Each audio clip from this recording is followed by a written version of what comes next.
Hey all, we've got most definitely a very cold day up in the far northern plains and the northeastern U.S. Down here in Texas, really nothing at all. So I figured, it was another good day to send up the drone, and you can see what looks like this is after civil twilight here. Things are pretty dark out there, and down below about 400 feet you can see a few security lights out on people's property there. Even a little distant vehicle there. So that's what it looked like out there this evening. And here's a look at the charts. If we go up to New York and New England, we can see temperatures are in the single digits up there, 12 at Albany, and we got 2 up there around the Syracuse area. But where it's really cold is up in Minnesota. Temperatures are below 0 anywhere north of Milwaukee, north of Sioux Falls, and we've got about minus 15 to minus 17 up around International Falls there. So let's look at the temperatures for this morning. So you can see we were starting out with about minus 35. During this winter, the coldest temperature I've seen this year has been minus 40 up at Thompson, British Columbia, way up here at the top. So we're pretty close to that. I think I see a minus 37 up there in northern Saskatchewan there. And let's see what the highs were today. 2 degrees, actually 5 at Minneapolis, St. Paul there. And let's see. There we go. 26 up in Albany. Is that correct?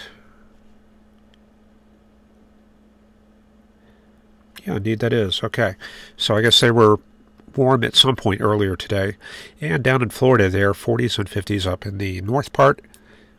And there's Texas there with 40s. So let's head to the isobars and thickness. And we'll draw out where the fronts are. Got one there. Looks like it's passing through Florida. The main system is up here in the maritime provinces. Got high pressure across the central and eastern U.S. And the western states are under part of this plateau high, kind of a radiational cooling feature there. And then down in the southwest U.S., they're getting kind of like the cooler outflow from that large area of high pressure. So it is a quiet night here.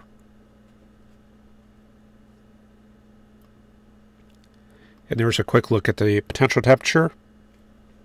Looks like we got northwesterly flow all the way down to Miami and Key West there. So the front is going to be well offshore, but I do think we have a tailwind front kind of coming up north along the front range, and that'll probably come up through Montana kind of like that there. So west of there we've got quite a bit of stagnant.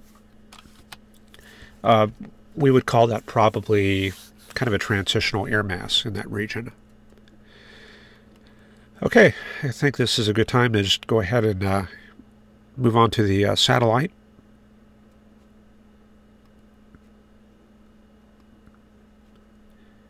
And I think we'll start with the infrared.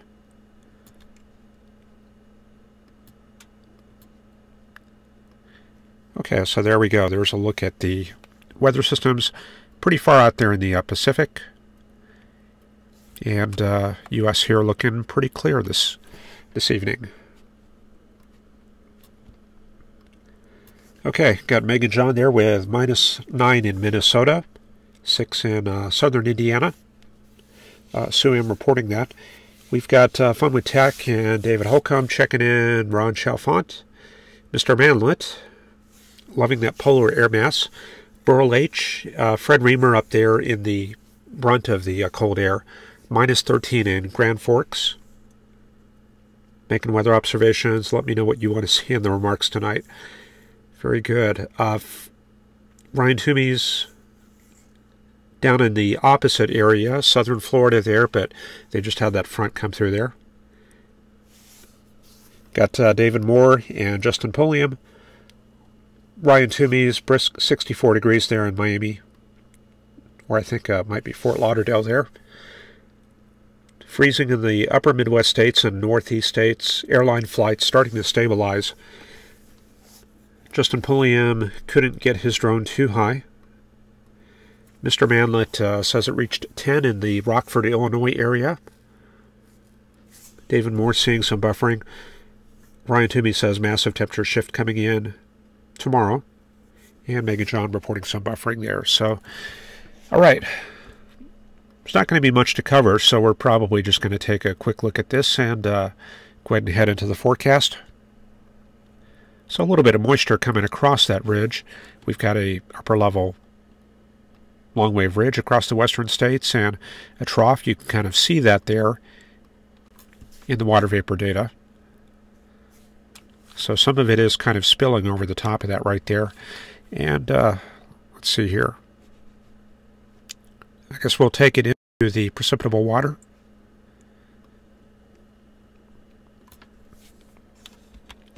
So we should see some of that moisture coming onto the California coast there. That's going to be around Tuesday. We've been looking for that for quite a while. Then it looks like a second surge coming in for Thursday. So things will be getting active next week. And we've got a couple of return flow events taking place in Texas. Looks like the first one is going to be around Friday to Saturday. So you can see right there we've got maybe half an inch to an inch coming on shore. And then another system coming through the Rockies, pulling up some moisture. Then kind of a quiet period. Then after that, looks like the 24th, we get some more moisture coming north. This shows up around Baja California. Possibly some deeper moisture starting to enter the picture here. And we can see that show up here as 2-inch amounts in East Texas around the 26th. And we get to the end of that run right there. So it looks like that high pressure is going to be in the area for at least several days. It starts out here this evening. And we roll that forward all the way to, let's see, Monday. And it looks like what happens is we get a reinforcing shot of that cold air coming south. So there's our new high coming in for Monday and Tuesday. So we got another blast of this cold air, and then I think we're going to be entering a little bit more mild pattern here towards the middle of the month here. I'm going to go ahead and just head into the forecast. So there goes our outgoing high right there, and here's our incoming high up in Saskatchewan, and there's the leading edge of that cold air mass. So we're looking at tomorrow morning. So that cold air will be spilling south through the northern plains. It will be reaching Illinois around Monday morning, coming into Wichita and Oklahoma at the same time, and that'll be reaching Texas around Tuesday. And the GFS still going for some mixed precip here for Monday into Tuesday. Got a big 1048 millibar high driving this cold air south. And there's a bit of a thermal trough right there over the Great Lakes. There's our outgoing high right there. For the most part, it looks like it's going to be dry there. It looks like we catch another wave here around Thursday. That's interesting. I don't think we were seeing that yesterday. So possibly another chance for wintry weather and model going for a little bit of convective weather here. So probably some instability associated with that. Here comes another wave. So this will be coming in for around Sunday. Pretty well developed cold front there in the southern plains. And that'll be moving into the Midwest there. But of course we have to watch the tail end of the front down here for redevelopment. So let's see where that redevelopment happens, or even if it does. Looks like it doesn't. So this should not have too much significance next week, 20th, 21st, 22nd for the south. The main impact will be from the Midwest up to the northeast there. Another system coming into California here for the 22nd. Definitely getting into an active pattern here. And this one does have a tail end system. It comes through Texas around the 25th there, and then it's out of the picture. And here comes another one. So we got a pretty active southern stream here later in the month. So that should give us quite a bit to look at. Here comes the next one for the 29th. Okay, that's probably about all I got for tonight. Just kind of a quiet weather pattern, and I do think we should be back possibly for tomorrow. So take care, and we'll see you then. Have a good evening.